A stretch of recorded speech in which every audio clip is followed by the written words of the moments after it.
asking me today how our business is going, it's tough. It's scary. Every day, my sister and I look at each other and say, do you think we'll make it tomorrow? You think we'll be able to pay our staff?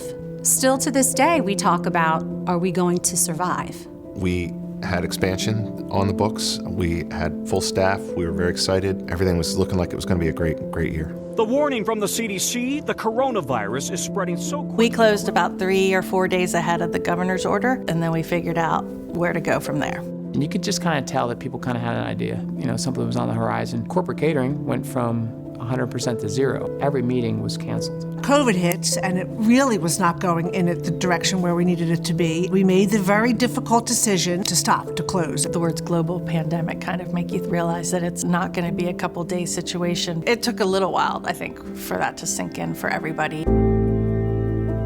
I think the most difficult part of this whole experience, especially at the beginning of the pandemic, was calling each of our employees, breaking the news to them that we had to let them go. This was like calling your sister, your brother. It's really difficult to understand the impact of taking away somebody's paycheck.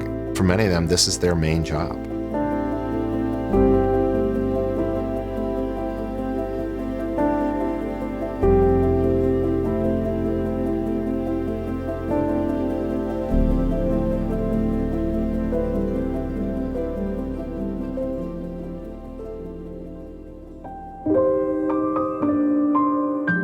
I was immediately out of work of my bartending job. I have a pre-existing autoimmune disease. I was not able to go back to work immediately. It was extremely difficult for my husband and I to pay our bills and take care of our 1-year-old and all the expenses that come with having a child. Pandemic affected my life greatly.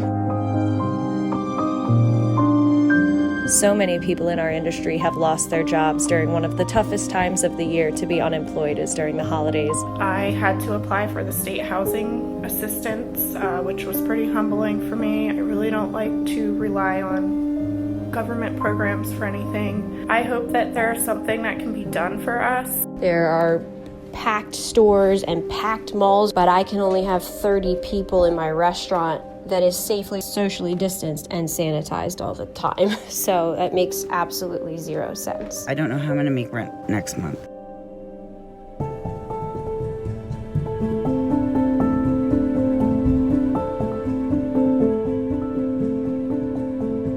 It's going to take an adjustment on the psyche of the guests. They've been dining more outside now, but it's because it's been nice out. You take away the nice out, and I'm not sure they're going to come out. We're not out of the thick of it. We need the Delaware legislator to make sure they leave no stone unturned to help Delaware small businesses and to help the restaurant industry. This pandemic's lasted a lot longer than a lot of legislators, anybody, really thought it would. I think a lot of those programs are expiring or set to be short-term fixes. We need to make sure that we have funding to get people back to work and retrained. Alcohol to go is kind of a big deal, right? We should keep that going. Every single time, you know, you hear about a restaurant closing down, you know, there's a piece of you that's like, oh. I am a single mom. I solely support my son. He also works in the restaurant that I work at. We are both out there every day taking care of other people, and we love our job. We just hope that we can sustain it.